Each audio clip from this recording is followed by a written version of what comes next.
पाकिस्तान का army chief America में बैठकर ओपनली धमकी देता है, इंडियस रिवर किसी के बाप की प्राइवेट प्रॉपर्टी नहीं है। इंडिया डैम बनाएगा तो हम 10 मिसाइल से उड़ा देंगे। इतना ही नहीं, वो इंडिया के टॉप बिलियनियर्स को टारगेट करने, देश के ईस्टर्न साइड से अटैक शुरू करने और आधी दुनिया को अपने हाथ से डुबाने देने जैसी बातें कर रहा है। ये सब एक ऐसे टाइम पर हो रहा है जब इंडिया और पाकिस्तान दोनों के पास न्यूक्लियर वेपन्स है और अभी कुछ महीने पहले ही डिसाइड्स की सबसे डेडली फाइट हो चुकी है। अब सवाल ये है, क्या ये सिर्फ एम्पैथी थ्रेट्स है या पाकिस्तान सच में किसी बड़े क्लैश की तैयारी में है। पाकिस्तान के army chief field marshal Asim Munir हाल ही में अमेरिका के टैंपा गए थे। उनका ये दौरा खास तौर पर यूएस कैंटम सेंट्रल कमांड के कमांडर जनरल माइकल कुरिला की फेयरवेल सेरेमनी में हिस्सा लेने के लिए था। ये इवेंट मैकडील एयर फोर्स बेस में हुआ, जहां सैंटम का हेडक्वार्टर है। जनरल कुरिला ने कुछ हफ्ते पहले पाकिस्तान की काउंटर टेररिज्म कोऑपरेशन की ओपनली तारीफ की थी। इसी वजह से कैंटम ने आसिम मुनीर को officially change of command ceremony में आने का इनविटेशन दिया। यही इस दौरे का मेन रीजन था। ये मुनीर का पिछले 2 महीने में दूसरा यूएस दौरा था। जून में वो व्हाइट हाउस गए थे, जहां उनकी फॉर्मर प्रेसिडेंट डोनाल्ड ट्रंप के साथ 2 घंटे की लंचन मीटिंग हुई थी। इसके बाद पाकिस्तान ने ट्रंप को 2026 के नोबेल प्राइज के लिए नॉमिनेट कर दिया था। पिछले महीने जनरल कुरिला को पाकिस्तान के सबसे बड़े मिलिट्री अवार्ड निशान-ई-30 से सम्मानित किया गया था। रेडिको पाकिस्तान के मुताबिक ये अवार्ड उन्हें रीजनल सिक्योरिटी और US Pakistan strategic defence corporation में उनके योगदान के लिए दिया गया। टैंपा दौरे के दौरान आसिम मुनीर एक प्राइवेट डिनर में भी गए, जिसकी मेजबानी फ्लोरिडा के पाकिस्तान अमेरिकन बिजनेसमैन अडान असद ने की। इस डिनर में मिलिट्री, बिजनेस और डिप्लोमेटिक कम्युनिटी के सिलेक्टेड लोग मौजूद थे। अदन आजाद पाकिस्तान के former military rule general Parvez Musharraf के कजन है और एक वेल नाउ बिजनेस माने जाते हैं। उनकी कंपनी वेन्यूज ग्रुप एक सालों से इंटरनेशनल डिफेंस कॉन्ट्रैक्टर्स को मिलिट्री ग्रेड फूड और लॉजिस्टिकल सप्लाईज देती आ रही है, खासकर बड़े ओवरसीज मिलिट्री डिप्लोमेट्स के दौरान। सोमवार को इंडिया ने पाकिस्तान पर साइबर रैटलिंग यानी मिलिट्री थ्रेट्स का दिखावा करने और इररिस्पॉन्सिबल स्टेटमेंट देने का आरोप लगाया।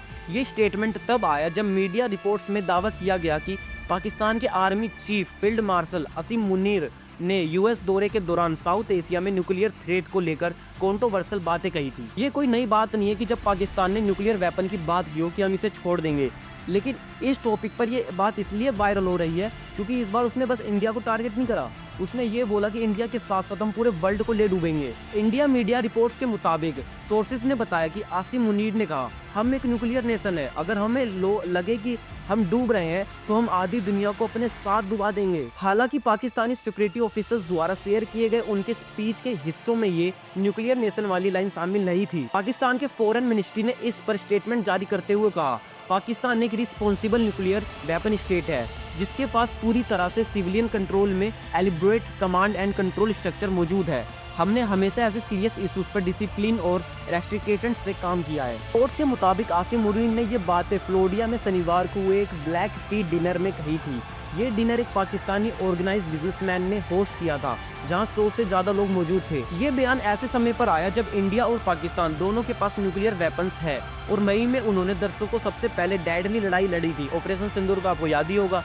यह कॉन्फ्लिक्ट अप्रैल में इंडियन कश्मीर में टूरिस्ट पर हुए हमले के बाद शुरू हुआ था, जिसमें 26 सिविलियंस मारे गए थे। इंडिया के foreign ministry spoke person Randhir Jaiswal ने कहा, न्यूक्लियर साइबर रैटलिंग पाकिस्तान की पुरानी आदत है, मतलब वो शुरू से ही न्यूक्लियर वेपन की धमकी देते आया है, कोई नई बात नहीं है। इंटरनेशनल कम्युनिटी खुद देख सकती है कि ऐसे बयानों में कितनी इरेस्पॉन्सिबिलिटी है। उन्होंने ये भी कहा कि अफसोस की बात यह है कि बयान एक फ्रेंडली थर्ड कंट्री दे दिया गया है, यानी उनके कहने का मतलब है कि आसिम मुनीर ने ये धमकी अमेरिका से दी है, जो भारत का अच्छा और फ्रेंडली दोस्त है। लेकिन जैसे जैसे अमेरिका एक्शन ले रहा है, टैरिफ और आसिम मुनीर का 2-2 बार अमेरिका जाना, ये सब तो नहीं दिखाता कि अमेरिका अब भारत का दोस्त अच्छा है भी, मतलब वो रिलेशन अच्छे रखना नहीं चाहता भारत से अब। पाकिस्तानी ऑफिसर्स द्वारा शेयर किए गए स्पीच में मुनीर ने कहा था, इंडियन एग्रेशंस ने इस रीजन को एक डेंजरस वॉर की एज पर ला खड़ा किया है, जहां किसी भी गलत अनुमान से शुरू हुआ बिलेटरल कॉन्फ्लिक्ट एक सीरियस मिस्टेक होगी। इससे पहले जून में जब डोनाल्ड ट्रंप ने व्हाइट हाउस में मुनीर को लंच पर बुलाया था, तब इंडिया ने वॉशिंगटन के साथ प्राइवेटली डिप्लोमेटिक प्रोटेस्ट दर्ज कराया था। 10 मई को पाकिस्तान के साथ हुए सीज फायर को लेकर इंडिया और वॉशिंगटन के बीच डिसएग्रीमेंट और ट्रंप का इस्लामाबाद के साथ फिर से बढ़ता इंगेजमेंट दोनों देशों के रिलेशन में हालिया रुकावट की बड़ी वजह बना है। यानी अमेरिका जिस तरह से पाकिस्तान के क्लोज जा रहा है और उसके अच्छे के लिए सोच रहा है, वो रिलेशन बहुत खराब करता है इंडिया और अमेरिका के। अपने स्पीच में मुनीर ने इंडस वाटर ट्रीटी पर भी अटैक किया। उन्होंने कहा कि अगर इंडिया ने इस ट्रीटी को सस्पेंड कर दिया तो इससे 25 करोड़ लोग भूखमरी के एज पर आ सकते हैं। उनका स्टेटमेंट था, हम इंतजार करेंगे कि इंडिया डैम बनाए और मिसाइल से बनाया इंडिया डैम बनाए 10 मिसाइल से उसे उड़ा देंगे। इंडस रिवर किसी के बाप की प्राइवेट प्रॉपर्टी नहीं है। हमें मिसाइल की कमी नहीं है। अल्हम्दुलिल्लाह, जो उनमें अल्हम्दुलिल्लाह इसलिए बोलते हैं कि हर बात पे वो अल्हम्दुलिल्लाह बोलते ही हैं। मैं तो हिंदू हूं, मेरे को इतना नहीं पता इसके बारे में, लेकिन सोचो पाकिस्तान मतलब कितनी फनी बात कर रहा है कि हमने डैम बनाया और डैम बनाते ही जो सारा वाटर है इंडस रिवर का वो हमने भारत की तरफ ऑपरेट कर दिया, तो 25 करोड़ लोग जो पाकिस्तान में रहते हैं वो भूखमरी के एज में आ जाएंगे। और इसी वजह से पाकिस्तानी आर्मी उस डैम पर मिसाइल गिरा देगी और उसे तबाह कर देगी और सारा पानी वापस से पाकिस्तान जाने लगेगा। ये कितनी फनी चीज है कि मतलब ऑपरेशन सिंदूर में ये लोग मिसाइल मार रहे थे तो हमारे S-400 डिफेंस सिस्टम ने उनकी सारी मिसाइलों को रोक लिया था। ये जानते हुए भी उनको फालतू की चीजें बकनी है, कुछ भी बक रहे हैं। मतलब यार क्या हो गया इन्हें। उन्होंने इंडिया के खिलाफ कई और एग्रेसिव स्टेटमेंट्स भी दिए। मुनीर के मुताबिक एक बार हमने सूरा फिल और मुकेश अंबानी की फोटो वाला ट्वीट करवाया था ताकि ये देख सके कि अगली बार क्या करेंगे। सूरा फिल एक कुरानिक वर्स है जिसमें बताया गया है कि कैसे अल्लाह ने बर्ड्स को भेजकर दुश्मन की आर्मी पर पत्थर गिरवाए और उन्हें चबाए हुए स्टिक्स जैसा कर दिया। ये मतलब पूरी एक लॉजिकल बात यहाँ पे पाकिस्तान कर ही नहीं सकता कि मतलब अल्लाह को बीच में ला रहे हैं, अल्लाह ने बर्ड्स को भेजा, स्टिक्स बना दी। मतलब यार ये कुछ भी बक रहे हैं, ये अपनी अलग ही दुनिया में जी रहे हैं कि इन लोगों ने जो इमेजिन कर लिया वो हो जाएगा।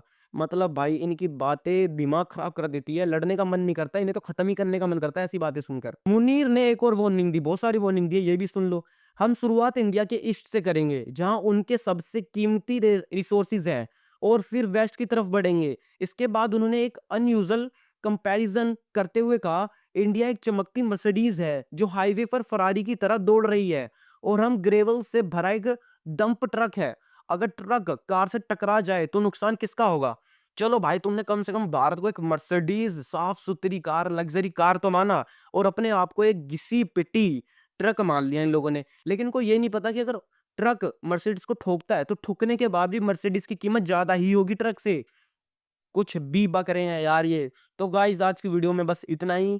मैं एंडिंग हुक बोल ही नहीं सकता, गाली देने का मन कर रहा है, इसलिए मैं वीडियो खत्म करते ही इन्हें बहुत गालियां बकूंगा। आप भी वीडियो खत्म होते ही जो आपको करना है कमेंट में बहुत गालियां बको इनको और अपनी वो बताओ, अपने विचार बताओ कि ये लोग इमेजिनरी क्या क्या बक रहे हैं। आप इनकी बात को सीरियस ले भी रहे हो पाकिस्तान वालों की, ये जरूर कमेंट में बताना।